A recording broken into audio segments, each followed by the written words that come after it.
Bonjour à toutes et à tous et bienvenue dans ce podcast. Je m'appelle Margot et je suis aujourd'hui accompagnée de Samuel. Ensemble, nous allons vous parler du consentement qui est souvent, voire trop souvent, une notion vague chez les jeunes.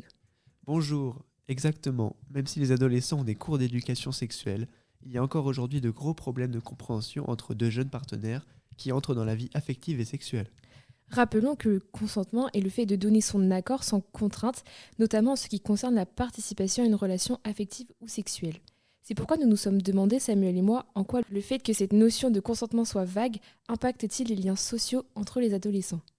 Tout d'abord, le consentement est une question prioritaire pour les jeunes qui entrent dans la sexualité et dans laquelle la communication est très compliquée entre partenaires. Ces soucis de communication entraînent bien régulièrement des soucis de compréhension entre les jeunes qui n'ont pas forcément les mêmes attentes en termes d'affection ou de sexualité.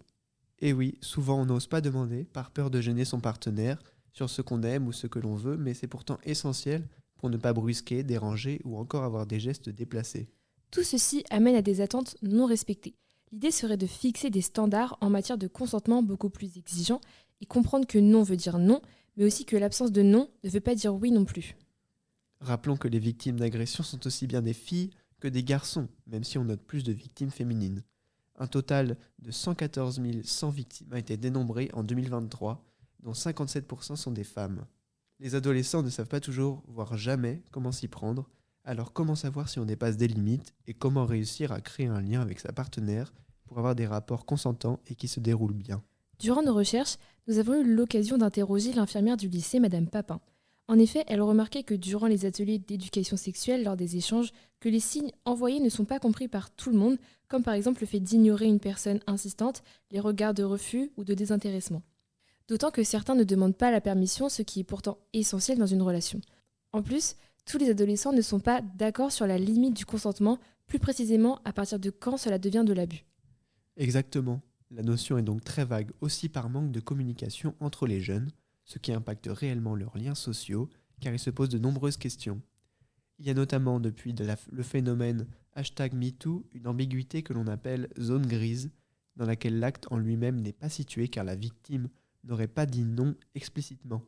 Cette zone grise sert souvent d'excuse aux agresseurs, la consommation d'alcool ou de drogue en est une autre si jamais l'agression a eu lieu en soirée. Le doute apparaît bien avant la sexualité avec la drague qui là aussi suscite de nombreuses questions et répond à un tas de règles qui changent selon l'individu car tous n'ont pas la même tolérance et les mêmes limites aux approches. La drague est un phénomène complexe qui se base sur l'envoi de signaux et de non-dits, mais ceux-ci peuvent être mal interprétés, déformés ou encore mal pris. Il faut donc essayer d'interpréter le comportement de l'autre et de s'y adapter afin de ne pas le brusquer. Mais comment savoir jusqu'où va la tolérance de l'autre ? Ces questions suscitent de l'inquiétude chez les jeunes qui parfois ont des comportements maladroits. L'idéal est de comprendre les signaux émis par l'autre et ainsi ajuster son comportement. La grosse différence entre la drague et le harcèlement est le respect, la réciprocité et l'égalité. La personne doit se sentir désirée et en sécurité. Il ne faut pas chercher à imposer ses choix et son pouvoir, car dans ces cas-là, la personne peut se sentir mal à l'aise, nerveuse et chercher à éviter un comportement qui s'apparentera pour elle à du harcèlement. Chacun dispose d'une liberté d'effectuer ou de refuser une action. C'est ce que l'on appelle l'agentivité. Il faut en tenir compte pour éviter un conflit. Pour ajouter à tout ceci, il y a aujourd'hui de nouvelles technologies qui amènent à une nouvelle forme de drague et donc de harcèlement. Il y a des nouvelles règles à respecter sur les réseaux sociaux avec une communication qui se base sur des messages écrits. Alors comment savoir comment la personne en face réagit et comment l'aborder ? Avec le manque d'expression faciale et des attitudes corporelles, de nombreuses questions émergent. Encore une fois, la tolérance de l'autre est questionnée, car les jeunes craignent d'être trop directs dans leurs messages ou même crus. Il y a avec les réseaux sociaux une réinvention des codes de séduction. La drague est donc complexe, mais pas de panique, de l'écoute et de la compréhension, et tout devrait bien se passer.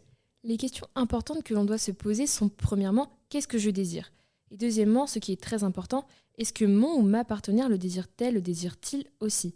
Dans les relations sexuelles, il est indispensable de s'écouter et de communiquer, et certains adolescents, avec le stress ou le manque de savoir, vont mal agir, ou ce qui va mettre dans l'inconfort et l'intimidation le partenaire.